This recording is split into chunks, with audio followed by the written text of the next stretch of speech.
200 কোটি মুসলমান, 57টা মুসলমানের দেশ, কত বড় শক্তি। সমস্ত খনিজ পদার্থ, মিনারেল রিসোর্সেস মুসলমানদের হাতে, তেল মুসলমানদের হাতে, সোনা মুসলমানদের হাতে। লিবিয়ায় পাহাড় আছে, পাহাড়ের ভিতরে আছে ইউরেনিয়াম, প্লুটোনিয়াম, যেটা অ্যাটম বোম বানাতে লাগে, মুসলমানদের হাতে। আফগানিস্তানের পাহাড়ের ভিতরে এক প্রকার পাথর আছে, এই পাথরের নাম লিথিয়াম। এটা মোবাইলের ব্যাটারি ভিতরে লাগে, এটা দিলে বেশিক্ষণ চার্জ থাকে। এটাও আফগানিস্তানে। ম্যান পাওয়ার আছে আমাদের, সমস্ত নিয়ামত আল্লাহ তাআলা আমাদের দান করেছেন। আমাদের অনৈক্য, আমাদের ইখতিলাফ, আমাদের ইফতিরাক, আমাদের বিভেদের কারণে এই সম্পদ থাকা সত্ত্বেও বিশ্ব নেতৃত্বের হাত থেকে মুসলমানরা দূরে চলে গেছে। আল্লামা ইকবাল रहमतुल्लाह अलैह बोलें, एक हो मुस्लिम हरम के पास पानी के लिए नाइल की साहिल से लेकर ताबखा के काश कर। মিশরের নীল নদী থেকে চীনের কাশগড় পর্যন্ত মুসলমানদের এক হয়ে যেতে হবে। ডিফারেন্স থাকবে, ইখতিলাফাত থাকবে, তারপরও বৃহত্তর স্বার্থে আমাদের এক হতে হবে। হারাম কে পাস বানি কে লিয়ে, মক্কা মদিনার পাহারাদারি করার জন্য আমাদের ঐক্যবদ্ধ থাকতে হবে। অনৈক্য আমাদের শেষ করে দিয়েছে। তারিখ আপনি আপকে দোহরাতি হ্যায়, ইতিহাস নিজে নিজের পুনরাবৃত্তি ঘটায়, ইতিহাস চাকা ঘুরে। বাগদাদের 18 লক্ষ মানুষ হালাকুহান মেরে ফেলেছে ইখতিলাফের কারণে। ইমাম নাসাই, আরেকজন ইমাম নাসাই দুনিয়াতে আসবেন না, দামেস্কের জামা মসজিদে ওনাকে মেরে ফেলা হয়েছে ইখতিলাফের কারণে। কাফেররা মানে নাই। ইবনে জারির তাবারি ওনাকে মুসলমানদের কবরস্থানে দাফন করতে দেয় নাই ইখতিলাফের কারণে, ওনাকে দাফন করতে হয়েছে ওনার উঠানে। এরকম বহু ঘটনা আছে। থাকবে ইখতিলাফ, থাকবে, ইখতিলাফ ছিল, ইখতিলাফ আছে। হযরত আল্লামা মুফতি শফি সাহেব रहमतुल्लाह अलैह বলেন, ইখতিলাফ কোনোদিন যাবে না, থাকুক, এটা নজরিয়া থাকুক, কিন্তু বৃহত্তর স্বার্থে মুসলিম উম্মার কল্যাণে, দ্বীন ও মিল্লাতের জন্য আমাদের কাছাকাছি আসতে হবে। বাংলাদেশের প্রেক্ষাপটেও আলেম সমাজ, ইসলাম পছন্দ জনগণ যদি একটু কাছাকাছি আসতে পারে, এক প্ল্যাটফর্ম না হলেও চলে, কাছাকাছি যদি আসতে পারি, আগামীকাল বাংলাদেশ নূতন ইতিহাস তৈরি হবে ইনশাআল্লাহ। আমরা গত 8ই আগস্ট অত্যন্ত নাজুক পরিস্থিতিতে দেশের দায়িত্বভার নিয়েছি। হাজার হাজার ছাত্র জনতার রক্তের বিনিময়ে আমরা নূতন স্বাধীনতা লাভ করেছি এবং প্রায় 4 মাস আমরা দায়িত্ব নিয়েছি। আলহামদুলিল্লাহ 4 মাসের ভিতরে আমাদের ফরেন রেমিটেন্স, বৈদেশিক যে টাকা আসে, ফরেন রিজার্ভ, ফরেন রেমিটেন্স, এটাও আলহামদুলিল্লাহ আস্তে আস্তে বৃদ্ধি পাচ্ছে এবং পলিটিক্যাল স্টেবিলিটি, রাজনৈতিক স্থিতিশীলতা আনয়নের জন্য আমরা খুব আন্তরিকভাবে চেষ্টা করছি। আমাদের প্রধান উপদেষ্টা মহোদয় রাজনৈতিক নেতাদের সাথে, আলেম ওলামাদের সাথে বৈঠক করেছেন, নিয়মিত করেছেন, এখন আবার শুরু করেছেন। আইন শৃঙ্খলা, ল অ্যান্ড অর্ডার, আমরা আন্তরিকভাবে চেষ্টা করছি আইন শৃঙ্খলাকে নিয়ন্ত্রণ আনার জন্য। আলহামদুলিল্লাহ এটাও আস্তে আস্তে হচ্ছে। 15-16 বছরের জঞ্জাল 4 মাসে সমাধান করা যায় না। এটার জন্য সময় লাগে। এটা গাছ রোপণ করলে একটু ফল ধরতে সময় লাগে, এই সময় আমাদের লাগবে। এবং আলহামদুলিল্লাহ আমরা অনেক সংস্কারে হাত দিয়েছি, খুব দ্রুত সংস্কারের কাজ চলছে। কিছু কিছু রিপোর্ট এসে গেছে, আর কিছু কিছু আসবে, অতি সত্বর আসবে। এবং ইনশাআল্লাহ আজিজ, বহু বছর যাবত এই দেশে মানুষ ভোট দিতে পারে নাই, ভোটের কালচার নষ্ট হয়ে গেছে। আমরা এইবার নির্বাচন কমিশন আমরা গঠন করেছি, কমিশনার আমরা নিয়োগ দিয়েছি, ওনারা কাজ শুরু করেছেন। ভোটার তালিকা হালনাগাদ হচ্ছে, হবে, শুরু হবে।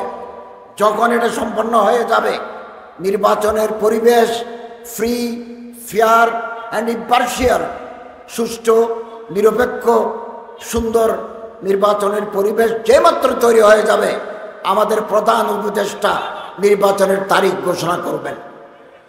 এবং যারা নির্বাচিত হবেন তারা তাদের হাতে ক্ষমতা হস্তান্তর করে আমরা বিদায় নেব। আমরা নির্বাচনের পথে হাঁটছি, নির্বাচনের ট্র্যাকে ট্রেন উঠে গেছে, কেবল মঞ্জিলে মকসুদে পৌঁছে দেওয়া দরকার। তাড়াহুড়া করে নির্বাচন দিলে সংঘাত, সহিংসতা বৃদ্ধি পাওয়ার আশঙ্কা আছে।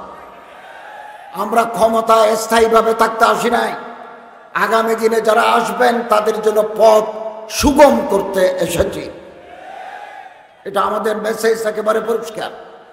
আমরা দায়িত্ব নেওয়ার পর থেকে এই দেশে, দেশের বাইরে নানামুখী চক্রান্ত, ষড়যন্ত্র শুরু হয়েছে। একে বা দিগর, একের পর এক চ্যালেঞ্জ আসতেছে আমাদের। রাত দিন আমরা পরিশ্রম করছি, একের পর এক চ্যালেঞ্জ আসতেছে। কখনো এই, কখনো সেই, এবার কখনো মন্দিরে হামলা হয়েছে বলে প্রচারণা চালায়, কখনো আবার মাজারে হামলা, কখনো গার্মেন্টস, কখনো আনসার, একটার পর একটা। আলহামদুলিল্লাহ, আল্লাহ তাআলার রহমতের ভিত্তিতে আমরা সমস্ত চ্যালেঞ্জ মোকাবেলা করতে সক্ষম হয়েছি। আমরা যদি ঐক্যবদ্ধ থাকি, আমরা যদি একে অপরের হাত ধরি, ওয়াতাসিমু বিহাবলিল্লাহ জামিয়া, এটা মানি চলি, কোন চক্রান্ত, ষড়যন্ত্র বাংলার জমিনে সফল হবে না।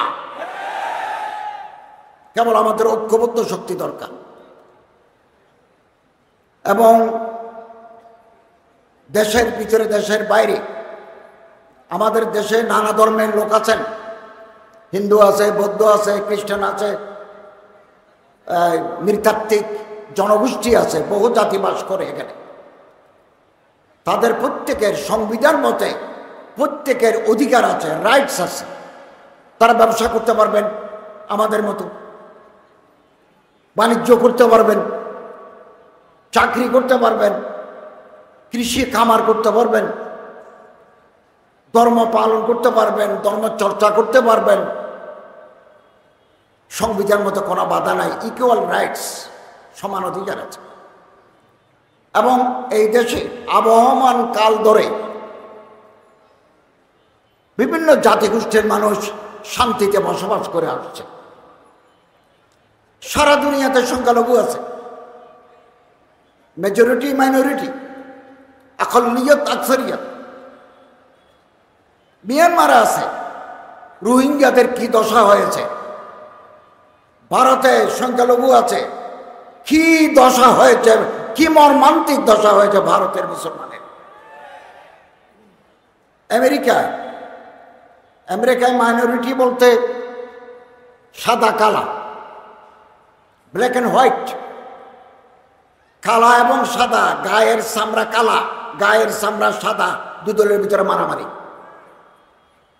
একেবারে মার্কেটের পর মার্কেট চালাই দিছে লস অ্যাঞ্জেলেস নামক এলাকায়। অ্যাপার্থাইড প্রবলেম, মানুষ মারা যায়। এরকম সারা দুনিয়ায়, দক্ষিণ আফ্রিকা, সারা পৃথিবীর তুলনায় বাংলাদেশের সংখ্যালঘু জনগণ শান্তি, স্বস্তি, আরামের ভিতরে আছেন। আমরা বারবার বলেছি, কোনো সংখ্যালঘুর বাড়িঘর যদি কেউ আক্রমণ করে, কোনো উপাসনালয় যদি কেউ অপবিত্র করতে চায়, আমাদের আইন শৃঙ্খলা, আমাদের পুলিশ আছে, আমাদের র্যাব আছে, আমাদের বিজিবি আছে, ল এনফোর্সিং এজেন্সিস আছে। আমরা মুহূর্তের ভিতরে তাকে চিহ্নিত করব এবং ধরে আইনের আওতায় এনে দৃষ্টান্তমূলক শাস্তি দেব। এটা আমাদের কমিটমেন্ট। আমরা দায়িত্ব নেওয়ার পরে খেয়ে বা কারা আধারের ভিতরে ঢিল মারে দিলে ধর্ম কি করে? আপনারা সিসিটিভি লাগান, ক্লোজ সার্কিট ক্যামেরা লাগান, তাহলে ধরা পড়ে যাবে কারা করে, ধরা পড়ে যাবে। এবং আমরা ধরছি, আইনের আওতায় আমরা আনছি, তাদের আইনের ভিতরে আমরা আনছি, বিচার করার চেষ্টা করছি। অতএব দেশের বাইরে ভয়েস অফ আমেরিকা একটা জরিপ চালিয়েছে বাংলাদেশে, আগের তুলনায় সংখ্যালঘু জনগণ কেমন আছে। এদেশের 64% 64% মানুষ বলেছে আগের তুলনায় এদেশের হিন্দু, বৌদ্ধ, খ্রিস্টান, পাহাড়ি গোষ্ঠী আরামে এবং শান্তি স্বস্তিতে আছে। তারপরেও বাইরে নানা মিথ্যা প্রচারণা চালায়। আমরা যদি ঐক্যবদ্ধ থাকি, ইনশাআল্লাহ আজিজ, এই অসত্য প্রচারণা আমরা ব্যর্থ করে দিতে বাধ্য হব। আমরা পারবো ইনশাআল্লাহ, একমাত্র একাত্মত শক্তির মাধ্যমে। আমরা দায়িত্ব নেওয়ার পরে আমি হজের প্যাকেজ 1 লক্ষ টাকা কমিয়েছি। বাতের খরচ 40,000 টাকা যদি বাতও দিই, তারপরে 70,000 টাকা কমিয়েছি। গতকালও আমি বিমানমন্ত্রীর সাথে কথা বলেছি, আরো কোনো কমানো যায় কিনা। এবং আগামীকাল মন্ত্রী পরিষদের সভা, ওখানেও তুলব কথা যে আরো কোনো কমানো যায় কিনা। কিছু কিছু আমাদের সীমাবদ্ধতা আছে। 3 পার্টে হাজিদের টাকা দিতে হয়, বিমান, ঘর ভাড়া, সৌদি আরবকে একটা টাকা দিতে হয়, মিনা মুস্তালাফা, আপনি থাকবেন, খাবেন, ওনার জন্য টাকা দিতে হয়। সব জায়গায় আমরা কমাতে পারি না। যে জায়গায় কমাতে পারি 1 লক্ষ টাকা কমিয়েছে, আরো কমাবার চেষ্টা করছি। যে টাকা আমরা নেব, ওখানে যদি 1000 টাকাও বাঁচে, আমরা আবার হাজিদেরকে টাকা ফেরত দেব। এবং বিভিন্ন যে সিন্ডিকেট ছিল, আমরা দায়িত্ব নেওয়ার পরে সিন্ডিকেট ভেঙে দিয়েছি। আপনাদের সহযোগিতা দরকার, আপনাদের পরামর্শ দরকার। আমাদের কাছে লিখবেন, পরামর্শ, সহযোগিতা আমরা আপনাদের চাই। কওমি মাদ্রাসার সনদ, হাইয়াতুল উলিয়ার সনদ, এটা আগের গভর্নমেন্ট দিয়েছে। এখন এটার প্র্যাকটিক্যাল অ্যাপ্লিকেশন কোথায় কোথায় ওনারা খেদমত করতে পারবেন, এটার জন্য একটা তালিকা করে আমি শিক্ষামন্ত্রীকে দেওয়ার জন্য প্রস্তুত করেছি। ওনার সাথে মুখে কথাও বলেছি। ইনশাআল্লাহ আজিজ, আমরা দায়িত্বে থাকতে হাইয়াতুল উলিয়ার সনদ যারা পাবে, তারা বিভিন্ন জায়গায় খেদমত করার সুযোগ পাবেন। আলজেরিয়ার রাষ্ট্রদূত, পাকিস্তানের রাষ্ট্রদূত, তুরস্কের আল মুআসসাসা দিয়ানা, ওনাদের চিফ আমার সাথে দেখা করেছেন। আমি বলেছি, কলেজ ইউনিভার্সিটির ছাত্রদেরকে আপনারা বৃত্তি দিচ্ছেন, ভালো। আলিয়া লাইনের ছাত্রদেরকে আপনারা বৃত্তি দিচ্ছেন, ভালো। কওমি মাদ্রাসার ছাত্র, হাইয়াতুল উলিয়ার পাস করা ছাত্রদেরকে আপনাদের বৃত্তি দিতে হবে। ওনারা রাজি হয়েছেন। আমাদের কোনো ছাত্র হাইয়াতুল উলিয়া থেকে ভালো পাস করে আলজেরিয়ার কোনো ইউনিভার্সিটিতে যদি আরবি সাহিত্য, আল ফিকহুল ইসলামী, তারিখুল ইসলামী, মুকারানাতুল আদিয়ান, তুলনামূলক ধর্মতত্ত্ব, এই বিষয়ে পড়াশোনা করতে চায়, আপনারা ইউনিভার্সিটি পছন্দ করবেন। তারা যদি আপনাকে নিতে রাজি হয়, আপনার ভিসা, সুযোগ সুবিধা আমি লিখে দিলে আলজেরিয়ার রাষ্ট্রদূত বলেছেন আমরা পাস করে দেব। মুআসসাসা দিয়ানা, তারা কক্সবাজার, চট্টগ্রাম, ঢাকাতে বৃত্তি দেয়, কোটি কোটি টাকা বৃত্তি দেয়। এখানকার ভালো ভালো ছাত্র, গরিব মানুষ, তাদেরকে স্কলারশিপ দেয়। আমি ওনাকে অনুরোধ করেছি যে ভেফাক হাইয়াতুল উলিয়া থেকে যারা পাস করবে ওই লাইনের ছাত্রদেরকে আপনারা বৃত্তি দেন। উনি রাজি হয়েছেন। আমাদের একটা উদ্যোগ নিতে হবে। আমি চাই আলেম ওলামাদের সাথে কথা বলে যোগাযোগ করে তাদের সাথে যোগাযোগ করে দেব, তাহলে হাজার হাজার ছাত্র তুরস্কের মুআসসাসা দিয়ানার পক্ষ থেকে স্কলারশিপ পেয়ে তারা ভালোভাবে লেখাপড়া করতে পারবে। ওয়াকফ আমাদের আন্ডারে, আমাদের মন্ত্রণালয়ের আন্ডারে। আমি একটু ভালো অ্যাডমিনিস্ট্রেটর দিয়েছি, খুব ভালো অ্যাডমিনিস্ট্রেটর দিয়েছি। শৃঙ্খলা আনার চেষ্টা করছি। আইনমন্ত্রীর সাথে কথা বলে হাইকোর্টে একটা আলাদা বেঞ্চ করতে যাচ্ছি। ওয়াকফের মামলাগুলো ওই বেঞ্চ দেখবে, 6 মাসের ভিতরে পুরানা মামলাগুলো নিষ্পত্তি হয়ে যাবে।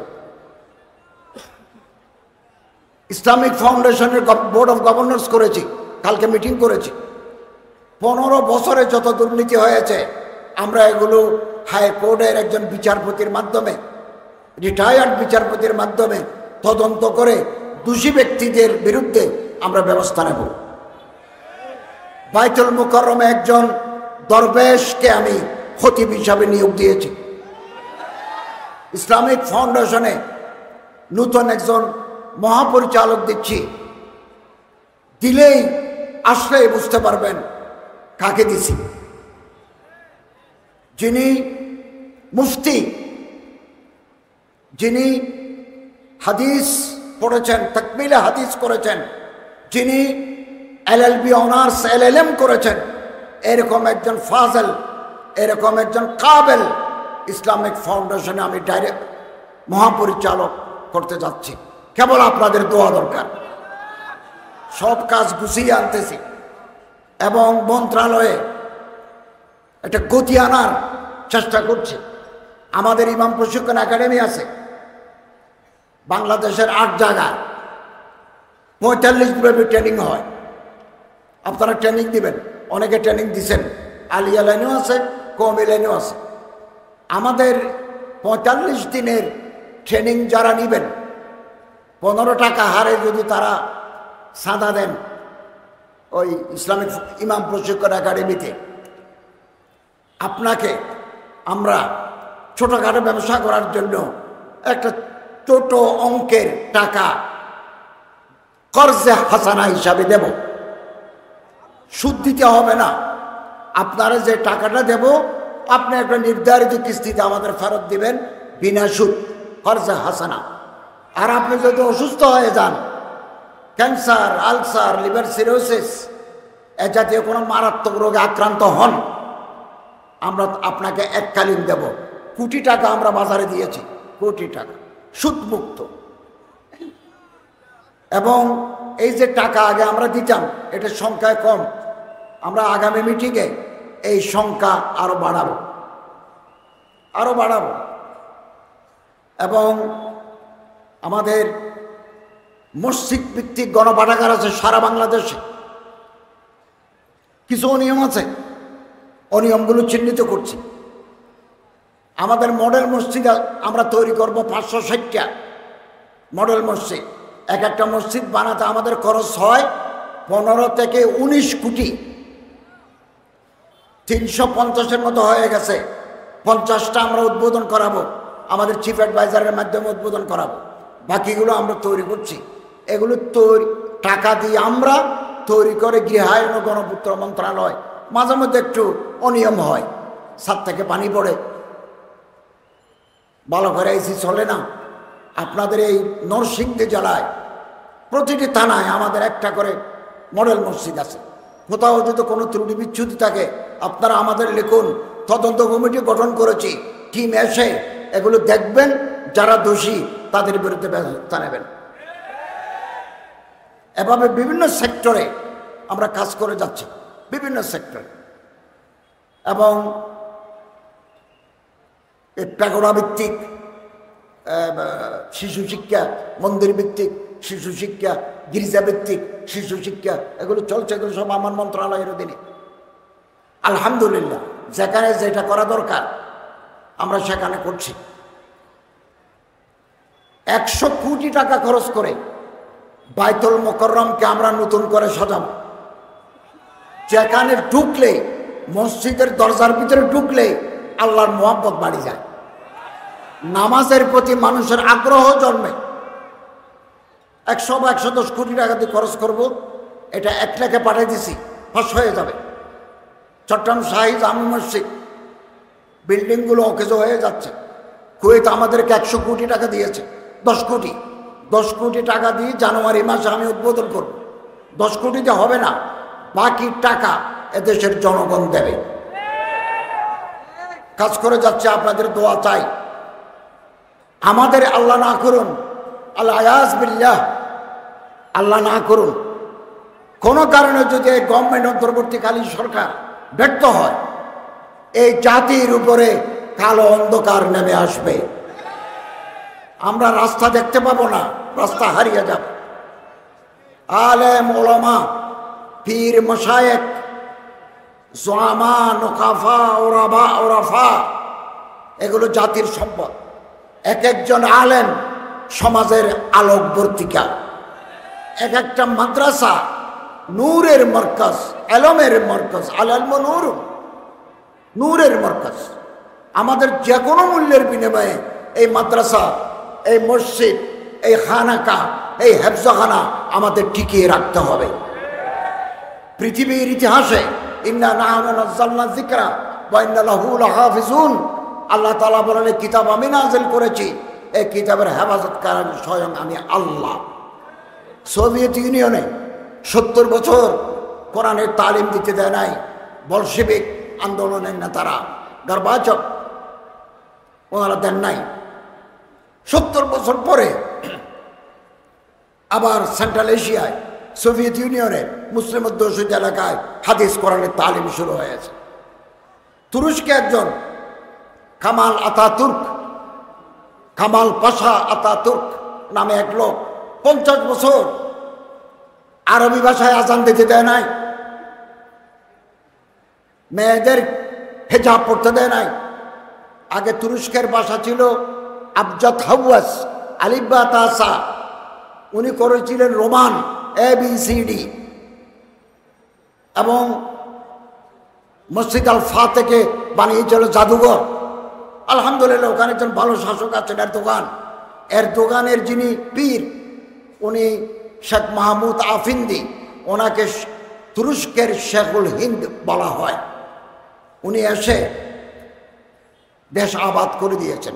বিপদ আসবে, 50 বছর মানুষকে অপেক্ষা করতে হয়েছে, আবার সেই সোনালী ঐতিহ্য ফিরে আসছে। আমাদের এই বাংলাদেশে বারবার পরিবর্তন হয়, অনেক সময় আমরা বিপদে পড়ি, কথা বলতে পারি না, অনেক প্রবলেম হয়। একথা মনে রাখবেন, এই দিন নয়, আরো দিন আছে। এখন আমরা সারা বাংলাদেশে বলেছি, কোনো মাহফিল করার জন্য পারমিশনের প্রয়োজন নাই। আমাদের গালি দিচ্ছে, আমরা এগুলো শুনছি। আমি তো বারবার কথা বলছি, আমাদের এই ইন্টারিম গভর্নমেন্ট, সময় কম আমাদের হাতে। আমরা চারিদিকে কিছু সংস্কার সম্পন্ন করে একটা পরিস্থিতি যদি একটা কর্ডিয়াল কনজেনিয়াল অ্যাটমসফিয়ার যদি আমরা তৈরি করতে পারি, as early as possible, আমাদের চিফ অ্যাডভাইজার সাহেব নির্বাচনের তারিখ ঘোষণা করে। বহু বছর পরে মানুষ, এদেশের জনগণ তার নির্বাচিত প্রার্থীকে, তার পছন্দের প্রার্থীকে ভোট দিয়ে জয়যুক্ত করতে পারবেন। এই যে পলিটিক্যাল কালচার, এটা ধ্বংস হয়ে গেছে। ব্যাংক দেউলিয়া, ব্যাংকে কোনো টাকা নাই। আমাদেরকে আবার 22,000 কোটি টাকা ছাপিয়ে ব্যাংকে টিকিয়ে রাখতে হচ্ছে। কি নাজুক পরিস্থিতি। তারপরে দেশে বিদেশে বাইরে চক্রান্তের শেষ নাই। আমরা যদি ঐক্যবদ্ধ থাকি, ইনশাআল্লাহ আজিজ, যে কোনো ধরনের চক্রান্ত, ষড়যন্ত্র আমরা ব্যর্থ করে দিতে বাধ্য, আমরা সক্ষম হব এটা। এবং এদেশের মানুষ জনগণের পক্ষে আছে, এবং ছাত্ররা, বৈষম্য বিরোধী ছাত্ররা এটা ইতিহাস তৈরি করেছেন আমাদের। আমরা পাঠ্য বইতে এই বৈষম্য বিরোধী আন্দোলনের চাপটা দিয়েছি, যাতে মানুষ জানতে পারে যে এরকম একটা বিপ্লব 2024 সালে হয়েছে। মানুষ আসে, মানুষ যায়, ক্ষমতায় মানুষ আসে, ক্ষমতা থেকে বিদায় হয়। আমরা আছি, কদিন পরে নাই। আগে যারা ছিল তারাও নাই, আগামী দিনে যারা আসবেন তারাও কিছুদিন পরে থাকবেন না। কিন্তু দেশের টাকা লুট করে বিদেশে বাড়ি করা কোন দেশপ্রেমিকের কাজ হতে পারে না। বাংলাদেশের কোন আলেম, মূল ধারার কোন আলেম এই দেশের টাকা লুট করে বিদেশে বাড়ি করেছে সিঙ্গেল ইনস্ট্যান্স নজির নাই। এবং আলেম ওলামারা সারাটি জীবন মানুষের চরিত্র সংশোধন, মানুষের মধ্যে আখলাকে হামিদা, চরিত্রের গুড ভার্চুস, ভালো গুণাবলী মানুষের মধ্যে যাতে জাগ্রত হয় সে মেহনত করে গেছে। এবং আখলাকে রজিলা, মানুষের চরিত্রের বিরুদ্ধে খারাপ অভ্যাস আছে, এগুলোকে দূর করার জন্য ওনারা মেহনত করে যাচ্ছে। ইসলামী ফাউন্ডেশনের মাধ্যমে আমরা সিলেট, মৌলভীবাজার, সুনামগঞ্জের মতো 8টা জেলায় জীবন হাওড় অঞ্চলে, হাওড় মানে যেখানে পানি আছে, হাওড় অঞ্চলে জীবন মান উন্নয়ন ও জীববৈচিত্র্য সংরক্ষণ আমার একটা প্রকল্প আছে। যে অকারণে মাছ মারা, অকারণে কাঁকড়া নষ্ট করে দেওয়া অথবা গাছ কাটা অকারণে, প্রয়োজনে কাটবে, এগুলোকে আমরা উদ্বুদ্ধ করছি, জনগণকে উদ্বুদ্ধ করছি। বহুমুখী কাজ আমাদের রয়েছে, আমরা কাজ করে যাচ্ছি। আপনাদের পরামর্শ চাই, সহযোগিতা চাই এবং আপনাদের দোয়া চাই, আল্লাহ তাআলার রহমত চাই। ইনশাআল্লাহ আজিজ, আমরা যদি ঐক্যবদ্ধ থাকি, একতলাপ থাক না, আপনি এক মাদ্রাসার ছাত্র, আমি আর এক মাদ্রাসা, আপনি এক পীর সাহেবের মুরিদ, আমি এক পীর সাহেবের মুরিদ, আপনি একটা তরিকা মানেন, আমি আর এক তরিকা মানি, আপনি আমিন বিল জাহের বলেন, আমি আমিন বিসরি করি, থাকুক না একতলাপ। কিন্তু জাতি, মিল্লত, দ্বীনের স্বার্থে আমাদের কমন এনিমির বিরুদ্ধে কালেমায়ে তাইয়্যিবার তলে আমরা সবাই এক এক এক থাকবো। আল্লাহ তাআলা আমাদের তৌফিক এনায়েত করুন, আমিন। ওয়া আখিরু দাওয়ানা আলহামদুলিল্লাহি রাব্বিল আলামিন।